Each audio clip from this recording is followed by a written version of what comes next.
the University of Cambridge invited Acharya Prashant for an exclusive dialogue to a distinguished forum where some of the most important questions concerning the future of the world are discussed. A tradition spanning more than 800 years, Cambridge, one of the world's most prestigious centers of learning and intellectual inquiry. It is a stage that has hosted influential voices such as Winston Churchill, Theodore Roosevelt, and Stephen Hawking.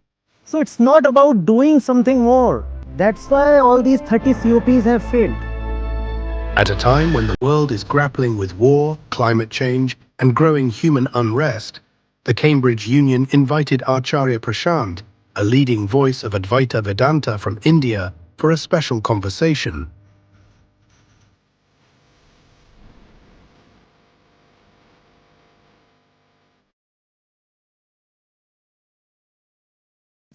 Cambridge Union has witnessed discussions, debate that shaped empire, ended wars, and reimagined societies. Every great speaker who has stood in this chamber, Winston Churchill, Theodore Roosevelt, Stephen Hawking, came with a vision for the world. Standing in union right now, what is it that you most want the world to hear? See, the world has been trying everything, and has done that very successfully over especially the last 200 years. What have these attempts been for? The attempts have been in the direction of technology, geographical expansion, space exploration, prosperity, and the West has been especially successful. The question today that we were dealing with was, what more do we need to do if where we stand seems to be a place of explosion, if all that we have done seems to have brought us just closer to extinction and eventual annihilation. So what more do we need to do? And it was glad that we could see that mass-based education of the self remains probably the only thing we have not yet tried. And that's where the solution lies. All else that we have done is not wasteful, not unnecessary, but just not sufficient, right? So having done all that, now we need to put greater emphasis on asking the question, who am I? Where am I coming from? What do I want? How much have I really attained? Will accumulating more give me what I'm hungry for? Or is there another way? And we said, just to complete the response, the way is called honesty. Honesty, love, intent, all synonymous. They are the answer. Yeah. Very nice. So my next question to you, Cambridge Judges Business School has produced CEOs, central bankers, and Nobel laureates, and yet it has invited philosophers to address them on inequality and global responsibility. So what does Indian contemplative tradition have to offer to the world's greatest economic and business problems? This is not a divergence or dissonance or change of track of any kind. You see, there is the Nobel Prize for Science, for peace. Science is for the human being, and it is the human being that craves for peace. So ultimately, all of them have been working for the human being. All the Nobel laureates, all the great scientists, thinkers, explorers, philosophers, adventurers, that's what they have been seeking, the welfare of the human being. And we can see today that the welfare of the human being will be through a path that goes this side, inside. The route is inward, that's the direction to take.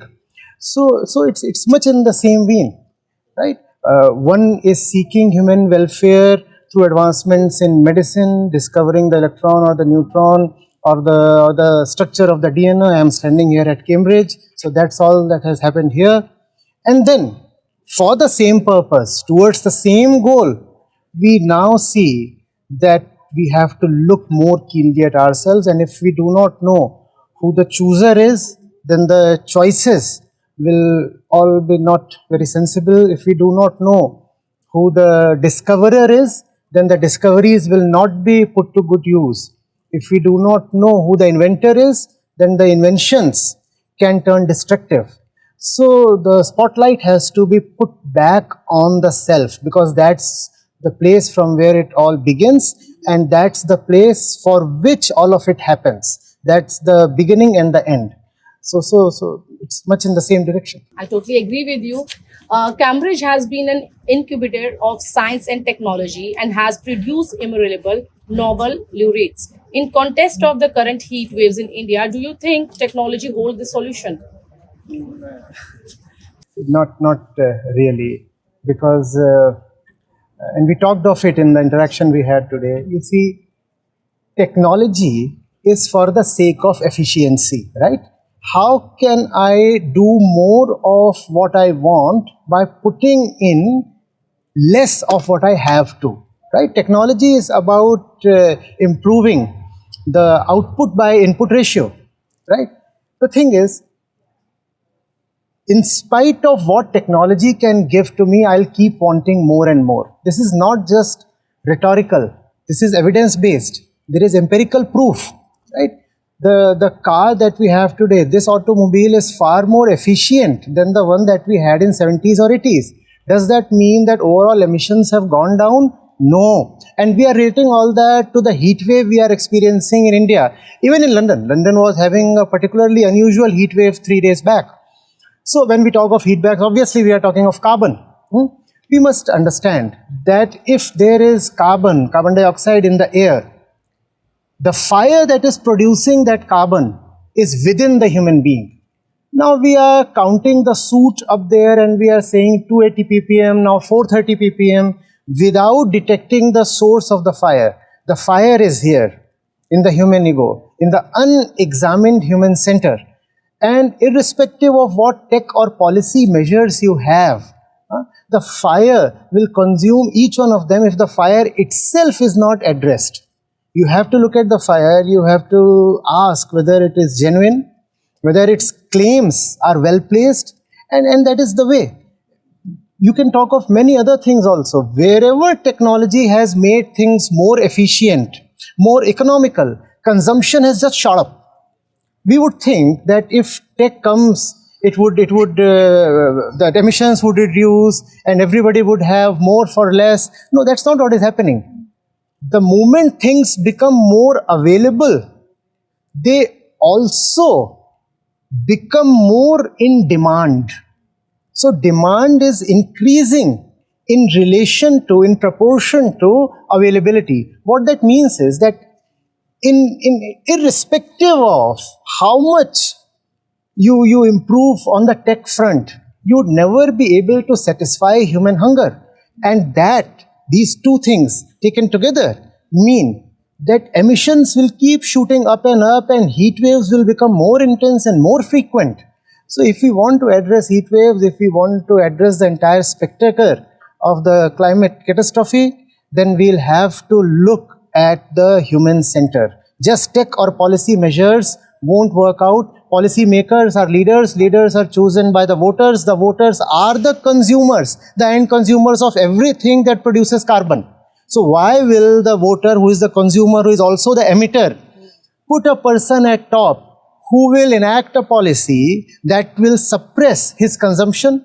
So tech won't work, policy also won't work. It is mass-based education of the self alone that's going to work. Thank you so much. Welcome.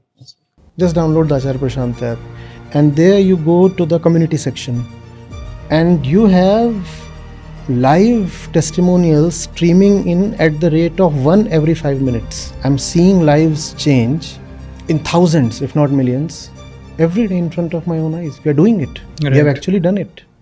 Join the community of more than 2 lakh participants on the Acharya Prashant app. Your first month is completely free. You'll get full access to Gita Mission. On the app, you will get regular live sessions, daily exclusive conversations with Acharya Prashant, access to the vibrant Gita community, wisdom exams, curated news, audiobooks, quotes, and much more. Search Acharya Prashant on Google Play Store or Apple App Store and download now.